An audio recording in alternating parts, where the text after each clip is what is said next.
شما هر کی بخوای باش مزدور بیگانه شدی. Iran is experiencing a nationwide internet blackout as protests.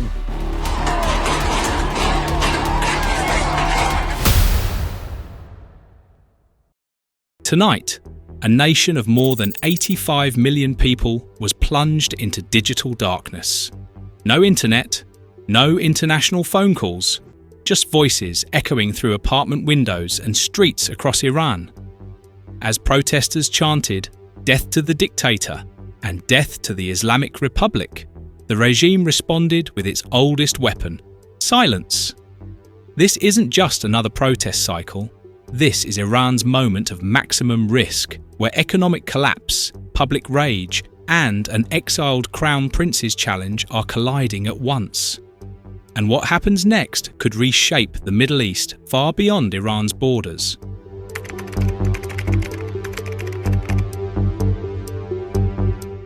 As the protests peaked on January 8, 2026, the Iranian regime made a decisive move.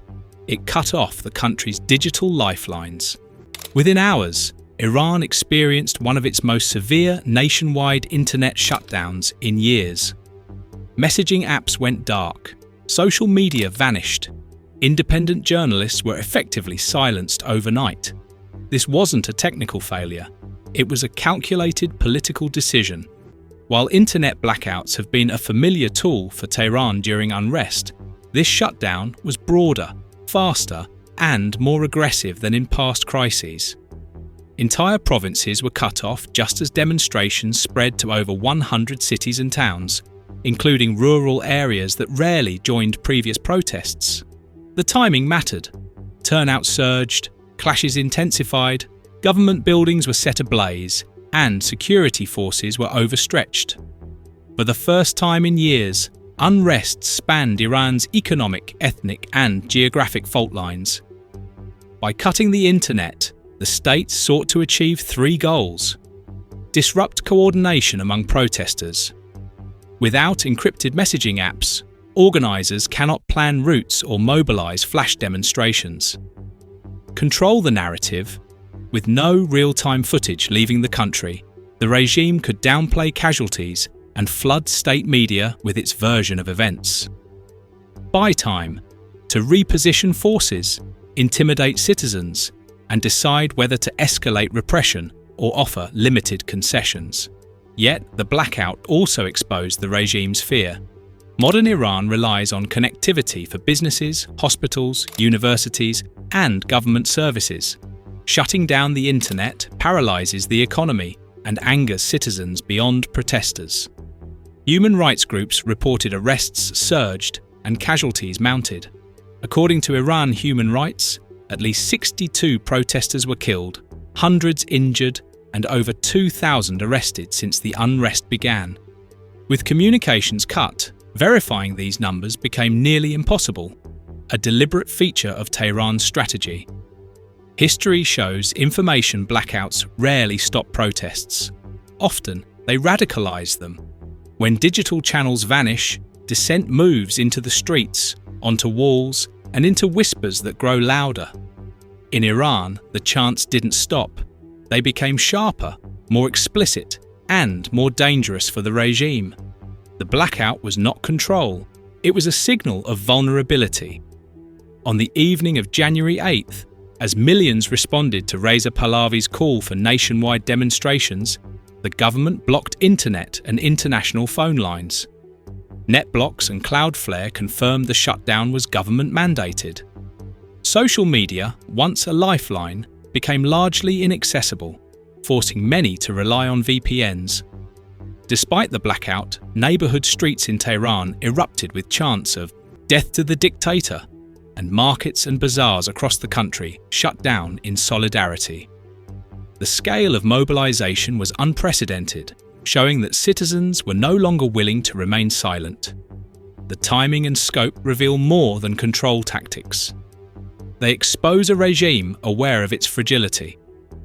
By cutting communications, Tehran hoped to slow protests and limit international scrutiny. But it also highlighted its fear of widespread dissent.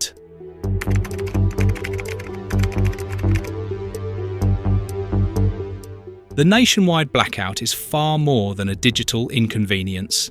In today's interconnected world, information is power, and controlling it is central to authoritarian survival. By severing Iran from the internet, the government attempted to prevent coordination among protesters. Without instant messaging and social media, organizing protests across hundreds of cities becomes exponentially harder. Limit international awareness. Global media and NGOs rely on digital communications to report human rights abuses. Cutting access delays reporting and reduces immediate external pressure. Controlled domestic narrative. State media can dominate the conversation, presenting government-approved messaging without competing voices. Yet, experts argue that in Iran's case, the blackout may have the opposite effect. When citizens perceive such drastic censorship, it can fuel anger and distrust, reinforcing the very unrest it seeks to suppress.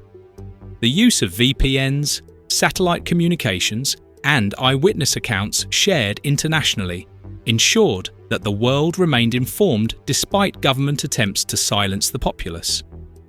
As the London-based NetBlocks noted, the shutdown hinders the public's right to communicate at a critical moment, highlighting the regime's struggle not just with street-level protests, but with information control and legitimacy.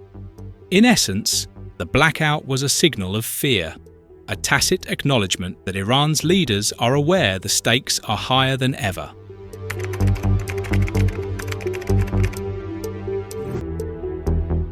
Exiled Crown Prince Reza Pahlavi has become a central figure in the current uprising. His call for citizens to demonstrate at 8 p.m. on January 8th catalyzed the largest protests in decades. Thousands responded to his statement. "Great nation of Iran, the eyes of the world are upon you. Take to the streets and as a united front, shout your demands." While Pahlavi's support of and connections with Israel have drawn criticism, his message resonates with many Iranians who feel unrepresented and powerless under the current regime. Demonstrators have voiced chants in favor of the Pahlavi dynasty, but it is unclear if this reflects genuine loyalty to the monarchy or a longing for a pre-1979 Iran, free from theocratic rule. Experts see Pahlavi as a symbolic figure, akin to how leaders like Lech Wałęsa in Poland inspired mass movements without holding immediate political power. There may be 1,000 Iranian dissident activists who, given a chance, could emerge as respected statesmen, as Labour leader Lech Wałęsa did in Poland at the end of the Cold War. But so far, the Iranian security apparatus has arrested, persecuted, and exiled all of the country's potential transformational leaders. For now, Pahlavi's role is less about direct leadership and more about unifying a fragmented opposition, giving ordinary Iranians a rallying point that cuts across economic, ethnic, and regional divides. His influence is undeniable. The January 8th demonstrations were the first true test of whether a symbolic leader could galvanize millions.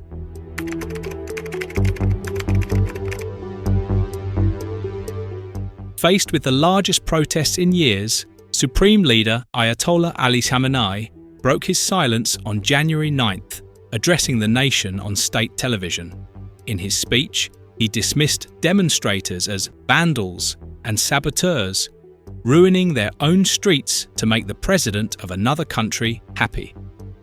Khamenei framed the unrest as foreign instigated, targeting both the US and Israel as orchestrators of Iran's turmoil. This narrative seeks to delegitimize domestic dissent and rally loyalists, yet the scale and geography of the protests, spanning over 100 cities and towns, forced him to publicly confront a situation that may no longer be containable. The speech also illustrates the regime's strategic restraint. While Khamenei condemned the protests, he stopped short of ordering an immediate nationwide crackdown, likely fearing that excessive force could backfire and generate even broader unrest. Security forces were reported using drones to monitor the demonstrations and arresting participants. but lethal force was selectively applied. Khamenei's words expose a central tension. The regime is attempting to project strength while acknowledging vulnerability, revealing that even the supreme leader perceives the crisis as potentially existential. On the streets, however, chants of "death to the dictator" and calls for regime change continue unabated, highlighting the growing disconnect between leadership and citizens.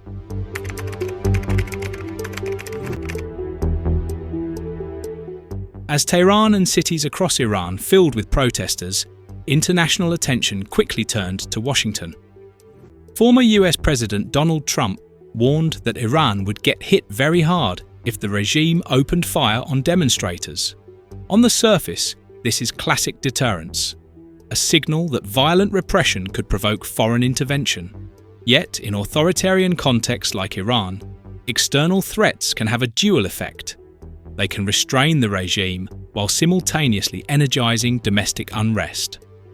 Tehran faces a dilemma: crack down and risk US retaliation, or show restraint and risk losing control of the streets. Analysts note, the regime will probably try to weather the storm and offer some concessions, seeking to avoid giving foreign powers justification to intervene. At the same time, protesters see such statements as validation. Trump's words signal that the world is watching, giving their actions weight beyond Iran's borders and boosting morale. But the strategy carries risks. Supreme Leader Khamenei has already framed the unrest as a US-backed campaign, claiming the protesters were ruining their own streets to make the president of another country happy. In this narrative, even verbal threats from abroad can justify repression and rally loyalists. The US position thus walks a fine line. Trump's warnings aim to protect civilians and deter mass killings, but they also risk emboldening demonstrators. In a fragile Iran, with economic collapse, widespread dissent, and symbolic leadership from Reza Pahlavi, every statement matters, influencing both government decisions and public morale. The central question remains: does Washington's threat prevent violence, or does it fuel the confrontation it seeks to control? In Iran, where perception and narrative can be as powerful as force, the answer could determine Khamenei's regime's survival.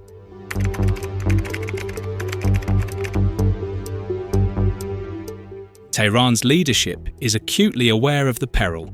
The regime must balance potential retaliation from the US against growing domestic dissent. Security forces are stretched across the country, and the sheer scale of the protests leaves little room for error. President Masoud Pezeshkian has publicly urged authorities to exercise utmost restraint, emphasizing dialogue and engagement with citizens. This stance reflects an internal split within the Iranian elite. Reformists advocate caution, while hardliners push for immediate suppression. Analysts note that Trump's threat forces Tehran into a high-stakes strategic calculation, where every action, from selective crackdowns to negotiation, carries consequences for both domestic stability and international credibility.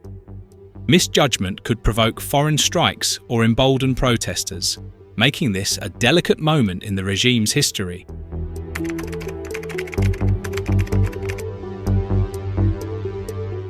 While Tehran grapples with domestic unrest and the looming shadow of US threats, European leaders have stepped forward with vocal support for the Iranian people. Germany and the European Union have issued strong statements condemning the excessive use of violence against peaceful demonstrators and emphasizing the importance of human rights and international obligations. German Foreign Minister Johann Vadeful stated explicitly that the Iranian authorities must adhere to their international obligations, sending a clear signal that Europe is watching closely and that repression could carry diplomatic consequences. European Parliament President Roberta Metsola echoed this sentiment, posting on social media. The world is once again witnessing the brave people of Iran stand up. Europe stands by their side. These statements serve multiple purposes, legitimizing the protests, increasing pressure on Tehran and signalling to the world that Iran's actions are being closely monitored. The EU's engagement complements US warnings, creating a multilateral framework of accountability that constrains the regime while encouraging restraint. European support also sends a message to protesters. Their actions matter globally, and international actors are paying attention. This can embolden citizens and reinforce the perception that their struggle is recognized and valued beyond Iran's borders.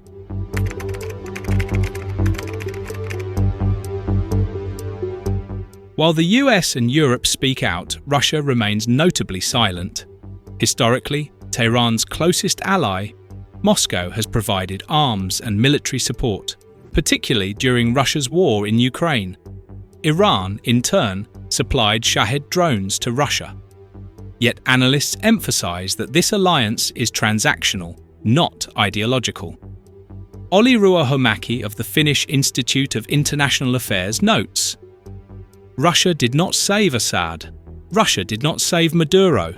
Iran cannot count on Putin because their partnership is only transactional." Russia's silence communicates a stark message. Iran cannot rely on traditional allies for rescue. While the regime faces unprecedented unrest, Moscow is strategically abstaining, recognizing that intervention could backfire and further destabilize the situation. The absence of Russian support also underscores the regime's isolation, highlighting that Iran's current crisis is primarily internal. Protesters are effectively on their own, and the outcome rests on the balance of domestic forces and popular momentum.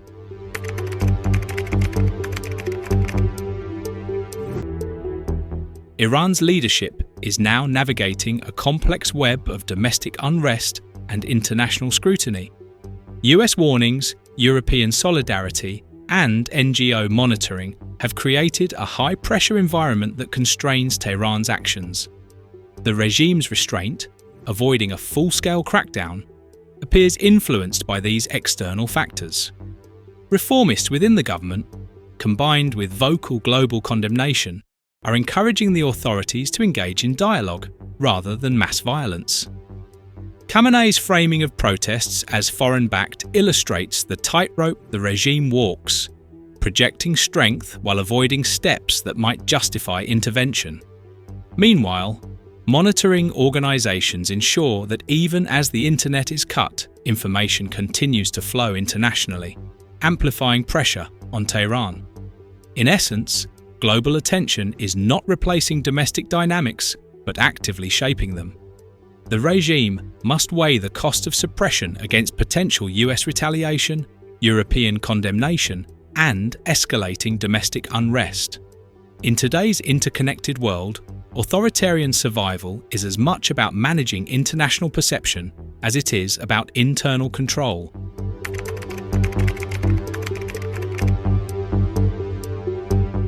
The streets of Iran are alive with voices silenced for decades, and the world is watching.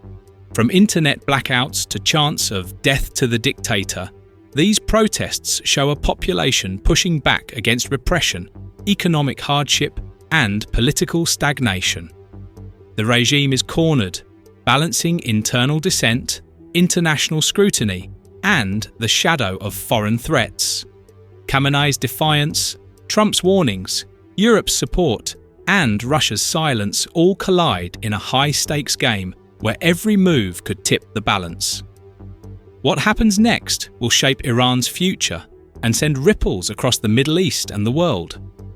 Will the regime survive, or has it reached its moment of maximum vulnerability?